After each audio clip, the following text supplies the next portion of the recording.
بخاری مسلم کے لفظ سنو، حضور سید عالم صلی اللہ علیہ وسلم فرمانے لگے، اس نے کیا پوچھا تھا، حضور جواب کیا دیتے ہیں؟ فرمایا فجر کی سنتیں کبھی نہ چھوڑنا، فجر کی پہلی 2 سنتیں کبھی نہ چھوڑنا۔ یا رسول اللہ صلی اللہ تعالی علیہ وسلم میری رہ گئی ہیں، رہ جاتی ہیں۔ فرمایا فجر کی 2 سنتیں نہ چھوڑنا، فرمایا فجر کی پہلی 2 سنتیں مجھے دنیا اور دنیا کے اندر جو کچھ ہے وہ سب سے زیادہ پیاری ہے۔ فجر کی 2 سنتیں دنیا اور دنیا میں جو کچھ ہے مجھے وہ سب سے زیادہ پیاری ہیں، اس لیے فجر کی سنتیں نہ چھوڑنا۔ اعلیٰ حضرت بریلوی رحمت اللہ نے 1000 کتاب لکھی ہے، لیکن الوظیفۃ الکریمہ کے نام سے جو وہ صبح و شام بظاہر پڑھتے تھے وہ الگ انہوں نے ان کو بیان کیا، پابندی کے ساتھ اپنی اللہ اللہ کرتے۔ شیخ شہاب الدین سہروردی رحمت اللہ علیہ اس پر ایک بندے نے اعتراض کیا، اس نے کہا جی آپ کس قسم کے صوفی ہیں، مرید بیٹھے ہیں اور آپ وہاں نفل پڑھ رہے ہیں؟ یہ بھی بڑا مسئلہ ہوتا ہے نا، جو بندہ ملنے آتا ہے وہ اپنے ٹائم کے حساب سے آتا ہے، اور پھر اس کا یہ بھی خیال ہوتا ہے کہ پیر صاحب جو ہیں وہ چونکہ درویش ہیں تو نہ انہیں روٹی کھانی چاہیے نہ سونا چاہیے، چونکہ وہ درویش ہیں، اور ہم چونکہ درویشوں کے ماننے والے ہیں لہذا ہمارا یہ طریقہ ہونا چاہیے کہ جیسے ہم کہیں درویش ویسے ہی کر جائے۔ حالانکہ جس کو آپ درویش کہیں گے آپ اس کی مانیں گے، آپ منوائیں گے نہیں، تمہارا مزاج ہوتا ہے۔ شیخ شہاب الدین پر لوگوں نے اعتراض کی، حضور لوگ ملنے آئے ہیں، زیارت کرنے آئے ہیں، یہ بندے دعا کرانے آئے ہیں، اللہ اللہ کرانے آئے اور آپ نفل پڑھ رہے ہیں، کیا جملہ ہے، کیا حسن ہے، کیا خوبصورتی ہے۔ فرمانے لگے رب رسول سے مانگنے کے لیے مصلی بچھایا ہے، اگر وہاں سے مانگوں گا نہیں تو تمہیں دوں گا کیا؟ پہلے مجھے کچھ لے تو لینے دو، اگر میرے پلے کچھ ہے ہوگی تو آگے دوں گا نا، تو میں مانگنے گیا تھا کہ یا اللہ دے تیرے بندے لینے آئے دے، تو میں کچھ لوں گا تو آگے دوں گا نا۔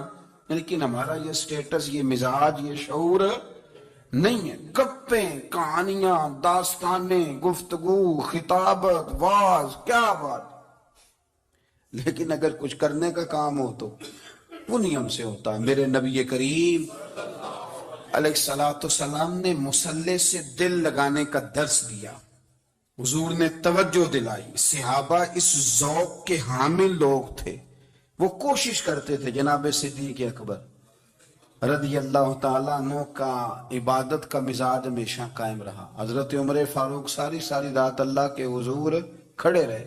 حضرت عثمان غنی رضی اللہ تعالیٰ عنہ عشاء کی نماز پڑھ کے 2 رکعتوں کی نیت باندھتے تھے، 15 سپارے پہلی رکعت میں پڑھ دیتے تھے اور 15 سپارے قرآن مجید کے دوسری رکعت میں پڑھ دیتے تھے۔ آپ نے نا حضرت عمر فاروق کے وصال کے بعد ان کی ایک بیوہ سے نکاح کیا، حضرت عثمان غنی نے نکاح کیا۔ وہ خاتون آپ کے نکاح میں آئیں تو عرض کرنے لگی امیر المومنین میرے لیے اعزاز تو بہت ہے کہ میں امیر المومنین کی بیوہ تھی تو امیر المومنین کی منکوحہ ہو گئی ہوں، لیکن حضور نہ تو میں جوان ہوں کہ میرے اندر رغبت ہوتی اور نہ میں اب اس قابل ہوں کہ کوئی خدمت کر سکوں، میرے ساتھ نکاح کی وجہ کیا بنی؟ تو عثمان غنی رو پڑے، فرمانے لگے میں نے عمر فاروق کو مسجد میں اپنے رب سے ڈرتے ہوئے دیکھا ہے، میں نے اسے روتے ہوئے دیکھا ہے، عدل کرتے دیکھا ہے، انصاف کرتے دیکھا ہے، امت کی خیر خواہی کرتے دیکھا۔ تمہارے ساتھ نکاح اس لیے کیا ہے کہ تم مجھے یہ بتاؤ کہ عمر فاروق گھر کے اندر اپنے رب کو کیسے راضی کرتے تھے، گھر کے اندر کیسے راضی کرتے تھے، وہ طریقے بتلاؤ، تم بتاتی جانا اور میں بھی اسی طرح گھر میں عبادت کروں۔ میرے رسول کریم علیہ السلام نے ارشاد فرمایا، حضور فرمانے لگے جس گھر میں اللہ کا ذکر ہوتا ہے وہ گھر زندوں کا ہے، اور جس گھر میں رب کریم کا ذکر نہیں ہوتا وہ گھر زندوں کا نہیں ہے۔ گھر نا ہم نا کتابوں میں پڑھتے ہیں کہ ایک بزرگ کہتے ہیں، حضرت فضیل بن عیاض کہتے ہیں کہ میں ایک گلی سے گزر رہا تھا تو گھر کے اندر کسی قاری صاحب نے قرآن کی آیت پڑھ دی، وَلِمَنْ خَافَ مَقَامَ رَبِّهِ جَنَّتَانِ، میں تے میرے کانوں سے ٹکرائی تو اللہ نے میری کایا ہی پلٹ دی، میں توبہ کر گیا۔ اب گھر کے اندر سے آواز آئے تو صحیح نا تلاوت کی، پر اندر سے آواز آتی نہیں، یا ڈیک بجنے کی آواز آتی ہے، یا ٹی وی چلنے کی آواز آتی ہے، یا دھوم مچانے کی آواز آتی. عبادت کا وہ جو خاص شوق تھا، وہ جو حسن تھا، وہ جو توانائی تھی، وہ جو بات تھی. ایک جگہ پہ ہم بیٹھے تھے تو وہاں ایک صاحب آئے اور انہوں نے آتے ہی کہا کہ مہربانی کریں ذرا مجھے مصلی دے دیں، میرے نہ کچھ نفل رہ گئے. تو میں نے وضو کر لیا تو کوئی مصلی مل جائے. مصلی انہیں دے دیا گیا، وہ مصلی لے کے چلے گئے. تو پیچھے ایک صاحب نے تبصرہ کیا، کہنے کتنا ریاکار بندہ ہے، لوگوں کو دکھا رہا ہے کہ میں نفل پڑھتا ہوں. ہے کو بات کرنے والی. میں نے اسے کہا، میں نے کہا تو مہربانی کرنا، اس طرح کی ریاکاری تو بھی کر، پکڑ مصلی اور جا تو بھی تھوڑی ریاکاری کر کے آ، اٹھ ذرا شکر کر. کوئی یہ ریاکار بھی ملا ہے، کوئی نفل پڑھ کے ریاکاری کر رہا ہے. اللہ کا میں کہتا ہوں کو پڑھے تو صحیح نہ یار، یہ کوئی دور ہے نفل پڑھنے کا؟ اس میں تو لوگوں کا مزاج ہی نہیں، طبیعت ہی نہیں. میں نے کہا چل مہربانی کر، یہ لے مصلی اور تو بھی جا تھوڑی سی یا کر یا ریاکاری کرو تو صحیح نا. مزاج ہی نہیں، ذوق. جمعے کی نماز پڑھ کے یوں دنیا بھاگتی ہے، او ہو پتہ نہیں کون سی پیچھے آگ تھی جو بجھائی جائے گی. اور آج تک لوگ مسئلہ پوچھ رہے ہیں کہ جمعے کی بعد والی سنتیں کتنی ہوتی ہیں. میں نے کہا کتنے سال ہو گئے جمعہ پڑھتے، کتنے سال ہو گئے، ابھی تک سنتوں کا نہیں پتا. ابھی تک نہیں علم کے پہلے کتنی رکھتے ہیں اور بعد میں کتنی رکھتے ہیں. فجر کی سنتیں کب پڑھنی چاہیے؟ سنو فجر کی سنتوں کے بارے میں. میرے رسول کریم سید عالم صلی اللہ تعالی علیہ وسلم سے ایک صحابی نے پوچھا تھا، حضور میری فجر کی سنتیں رہ گئیں یا رہ جاتی ہیں تو حکم کیا ہے؟ کیا انداز ہے حضور کا، اپنا ذوق، اپنی طبیعت. ہم نے نا ذوق غلط بنا لیا.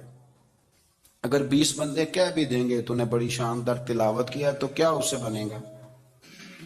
100 بندہ کہہ بھی دے تیری کیا بات ہے، کیا بات ہے نعت خاں کی، کیا بات ہے علامہ صاحب کی، پیر صاحب کی، پیر مہر علی شاہ صاحب رحمت اللہ علیہ. آپ تشریف فرما تھے تو آپ کے ایک ہی بیٹے بابو جی جن کو کہا جاتا ہے،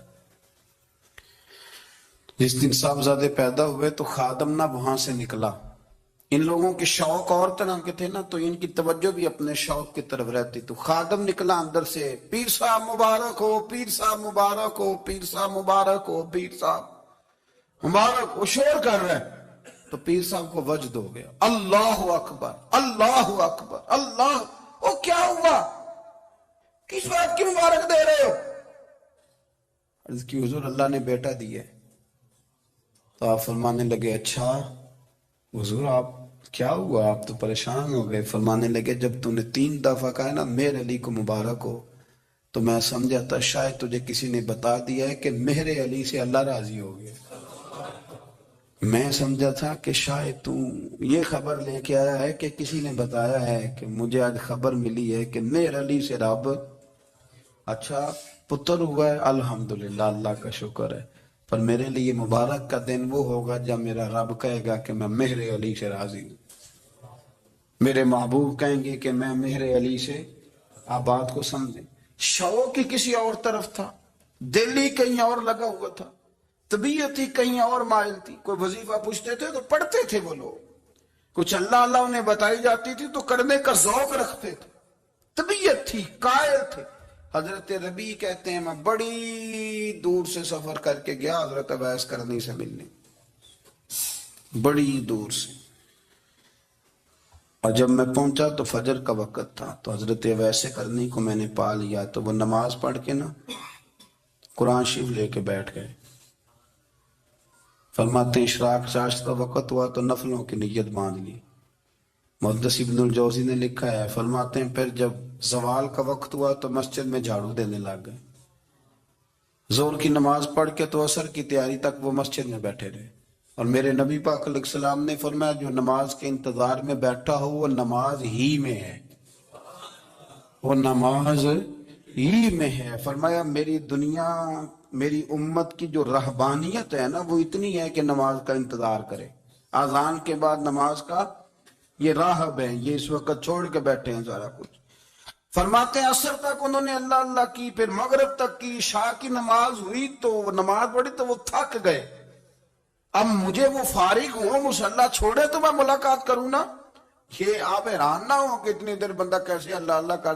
ہم نے کی نہیں نا اس لیے ہم پریشان ہیں. جو عادی ہوتے ہیں وہ کر بھی لیتے ہیں، وہ یہ کام میری بات کی سمجھ آ رہی ہے؟ جب جاتے ہو کسی دفتر میں تو 8 گھنٹے کھڑے رہ لیتے ہو نا، مجبوری ہوتی ہے تو کھڑے رہا جا سکتا ہے۔ پاسپورٹ کے دفتر بولیے، امیگریشن کی لائنوں میں، اور میں نے تو امبیسیوں میں بندے 12 گھنٹے پہلے جا کے کھڑے دیکھے، رہ لیتے ہیں کھڑے۔ تو اگر ان کاموں کے لیے رہا جاتا ہے تو اللہ رسول کے لیے بھی کھڑے رہا جا سکتا ہے۔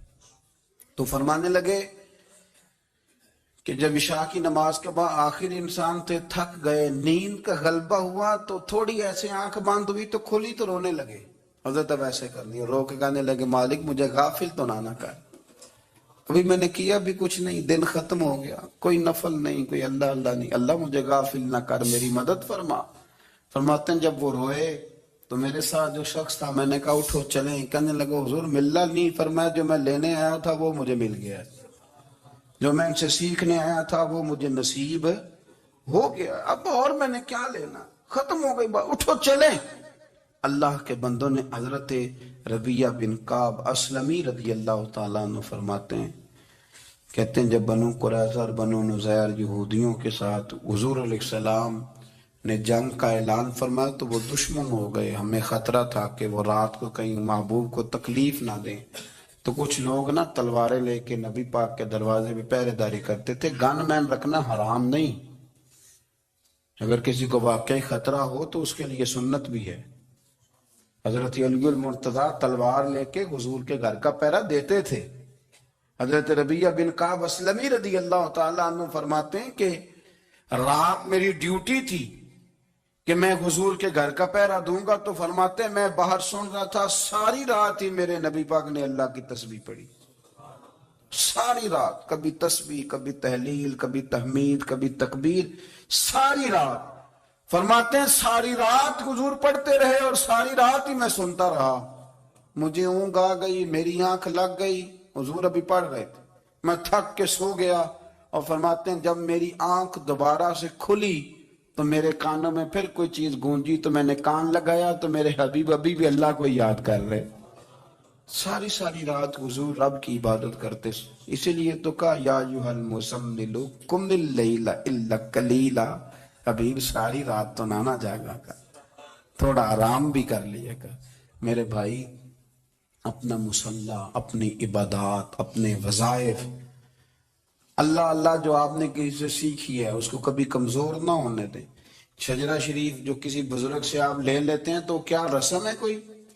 اس پہ کچھ لکھا ہوتا ہے، وہ پڑھنے کے لیے دیا جاتا ہے، اس پہ لکھا ہوتا ہے کہ یہ اللہ اللہ آپ نے کرنی ہے۔ ساری زندگی کسی اسکول میں داخل ہو گئے اور وہاں جا کے آپ نصاب ہی نہ پڑھیں، کتاب ہی نہ کھولیں تو پاس ہو جائیں گے؟ وہ کہتے ہیں میں 20 سال جاتا رہا ملا کچھ نہیں، تو آپ نے لیا کیا ہے؟ ایک اتنی سی کتاب تھی، اس کو تو کھول کے آپ دیکھ نہیں سکے، اس کے وظائف تک تو رسائی نہ ہوئی، اس لیے کہ اللہ اللہ کرنا مشکل ہے اور تصویر کھچانا یہ آسان کام ہے۔ تو جو آسان ہے اس طرف ہماری توجہ لگی رہتی ہے اور جو مشکل ہے اس طرف ہم ذوق پیدا نہیں کرتے۔ یا ایھا الناس اعبدوا ربکم الذی خلقکم والذین من قبلکم لعلکم تتقون، اے لوگو اس رب کی عبادت کرو جس نے تمہیں پیدا کیا اور تم سے پہلوں کو پیدا کیا، اس لیے عبادت کرو کہ تم پرہیزگار ہو جاؤ گے۔